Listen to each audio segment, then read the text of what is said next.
Olá pessoal, tudo bem? Eu sou a professora Cristina e hoje nós vamos falar de uma das tecnologias de tratamento de resíduos, que é o tratamento térmico a alta temperatura, que a gente denomina aí de incineração.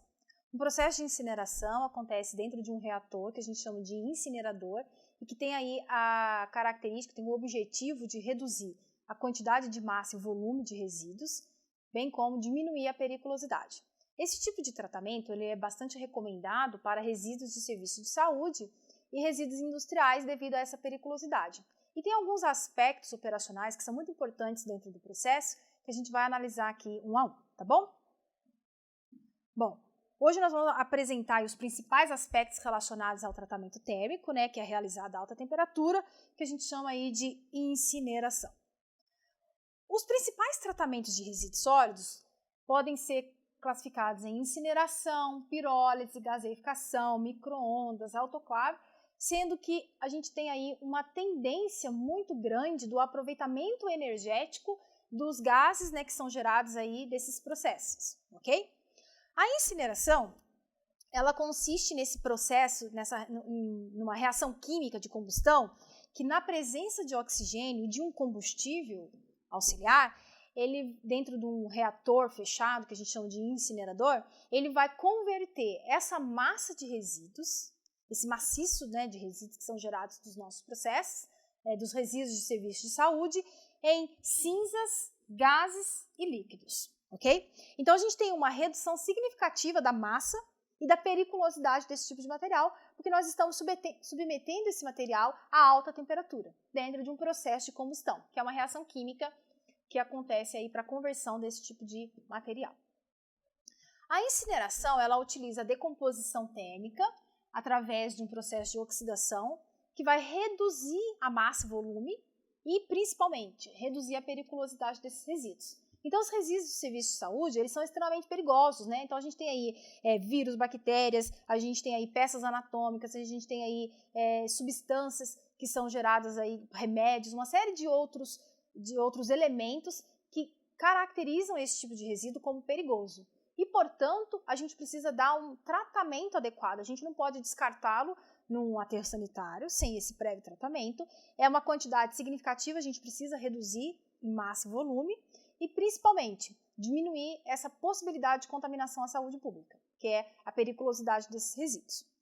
Como vantagem, a gente já mencionou aqui que é essa redução de massa em torno de 70% e do volume em 90%. Então, veja, a gente gera aí uma quantidade de lixo, de resíduo significativa, a gente vai reduzir de 70% a 90% desse material. Então, ela é uma técnica muito utilizada para este fim.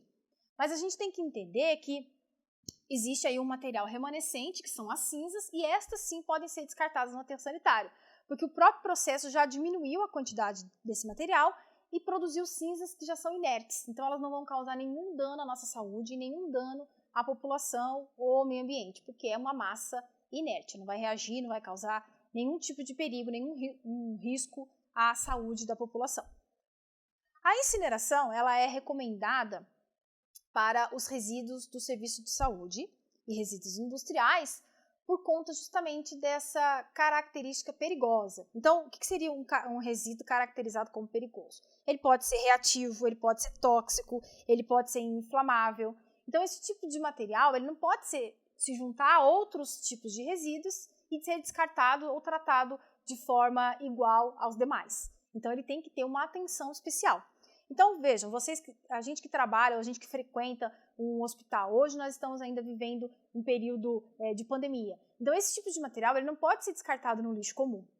Então, existem riscos associados a esse tipo de material. E, portanto, a gente precisa dar um tratamento, uma atenção especial a esse tipo de resíduo, ok? E tem um agravante. Esse processo, ele emite para a atmosfera uma série de gases poluentes, que são as dioxinas e furanos e outros gases do processo de combustão. E, portanto, eu preciso fazer um tratamento adequado desses efluentes gasosos.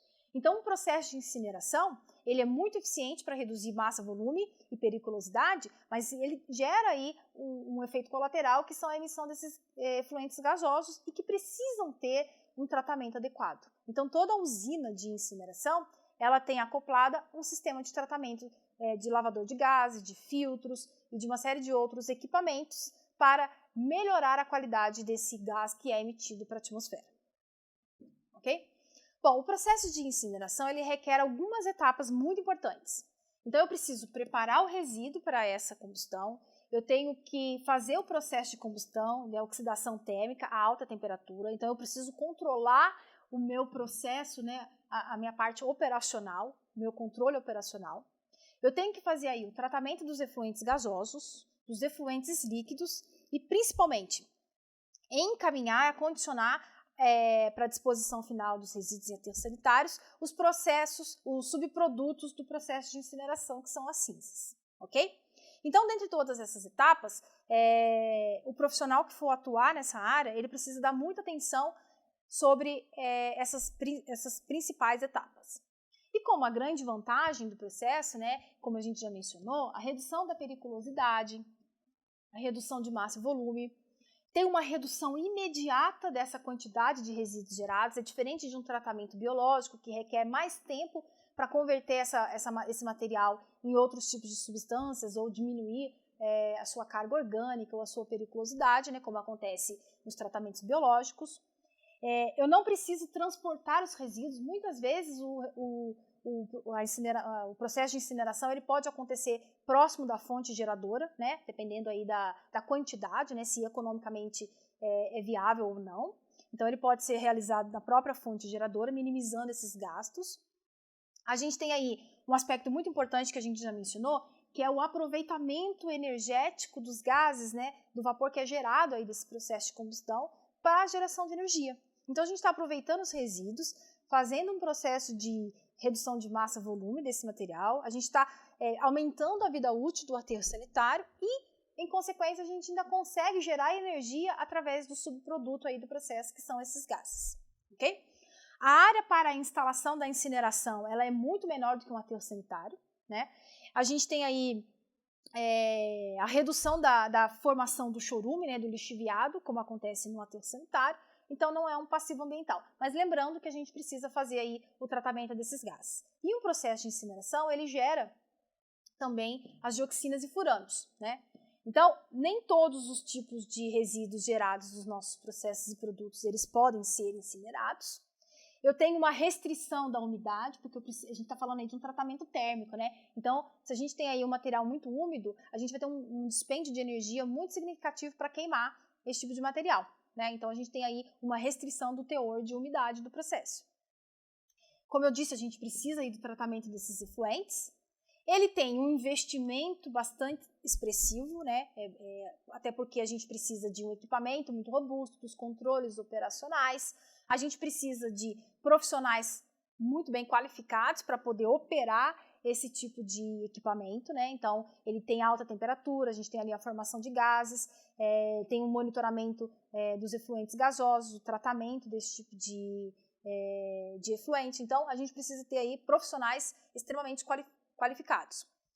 Requer combustível auxiliar para dar o start, né, do processo de incineração.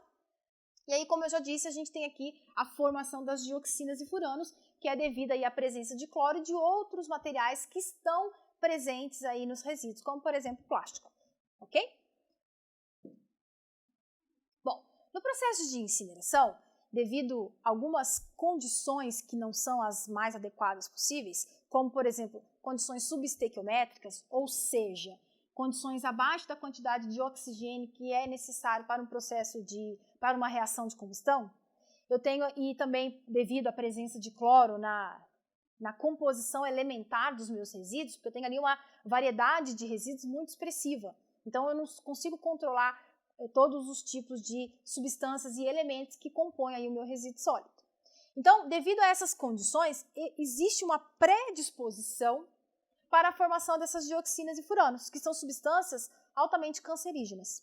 Então, quando a gente está falando de incineração, muitos profissionais, existem aí uma controvérsia sobre a aplicação desse tipo de tecnologia em larga escala, devido a esse tipo de subproduto que é gerado aí do processo. A gente tem a vantagem de reduzir a quantidade de massa e volume, a periculosidade, mas existe essa controvérsia aí para a formação, essa predisposição na formação de dioxinas e furanos.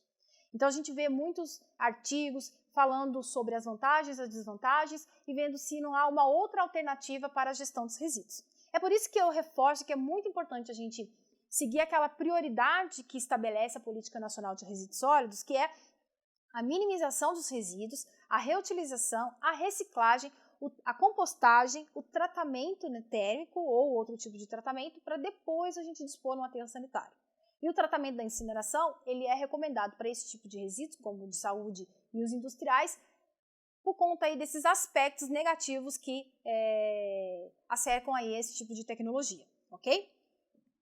Bom, essa tecnologia, assim como o aterro sanitário, ela também é passível de licenciamento ambiental por conta aí desses efluentes gasosos que são gerados e elas precisam ser regulamentadas por normas específicas, ok? Existem algumas condições operacionais extremamente importantes do processo de incineração. Então, ó, a turbulência, ela precisa ser adequada no interior, no reator, para que a gente tenha aí uma mistura adequada entre os resíduos e o gás de combustão, para que eles entrem em contato com esse gás e consiga fazer a decomposição e todo esse material consiga ser convertido em cinza e gases conforme estabelecido nessa tecnologia. A temperatura muito baixa, ela não vai garantir uma combustão completa, assim como a presença do oxigênio. Então, pode haver a formação de alguns tipos de substâncias, como, por exemplo, as dioxinas e furânios. E as temperaturas elevadas também podem promover a formação de outras substâncias cancerígenas ou outras substâncias tóxicas. Então, o controle dessa temperatura, o controle dessa turbulência, desse maior contato entre o lixo e os gases que estão ali no interior, para que a gente possa fazer a decomposição, é extremamente importante dentro do processo de monitoramento da incineração. O tempo de residência no interior do reator, das câmaras de combustão, também é um aspecto relevante. Esse material precisa estar ali por um determinado tempo, que nós chamamos de tempo de residência, para que ele possa, sim, ser convertido em gases ou cinzas, ok? E ele é inversamente proporcional à temperatura, porque quando eu tenho uma maior temperatura, eu tenho um menor tempo de residência, ok? Então, quando eu tenho uma maior temperatura, eu tenho um menor tempo de residência. Por isso que é tão importante a gente fazer o controle desses parâmetros operacionais. E por fim aqui, o teor de oxigênio. Ele deve estar acima das condições estequiométricas, ou seja, eu preciso ter excesso de oxigênio no meu processo para evitar a formação de outros tipos de substâncias, como, por exemplo, as dioxinas e os furânios, ok? Eu preciso ter uma combustão completa, tá bom? Bom, pessoal, na aula de hoje, a gente falou aí um pouquinho sobre esse processo de incineração. A gente viu aí os principais parâmetros operacionais de controle desse processo, a gente viu as grandes vantagens relacionadas a esse tipo de tecnologia, aos tipos de resíduos os quais se destinam à aplicação dessa tecnologia, como, por exemplo, os resíduos de serviço de saúde e os industriais, devido a essa carga de periculosidade que incide sobre esse tipo de material. Então, a gente não pode descartá-lo nem tratá-lo como a gente trata um resíduo comum. E a gente viu também as grandes desvantagens desse processo, que é a formação dessas substâncias cancerígenas. Então, como ele é uma tecnologia cara, é uma tecnologia que requer um profissional qualificado, veja, nós estamos falando aí de uma tecnologia muito eficiente para o tratamento de resíduos perigosos, porém, existem alguns aspectos de atenção e cuidado que devem ser redobrados para o bom funcionamento do processo de incineração, ok? Como ele é feito em alta temperatura, a gente tem aí uma reação química de combustão, então a gente precisa ter aí um bom controle dos parâmetros operacionais para ter eficiência do nosso processo, ok? Bom, na aula de hoje a gente trabalhou aí com algumas referências, né, para o processo de incineração. Eu espero que todos tenham aproveitado e até uma próxima oportunidade.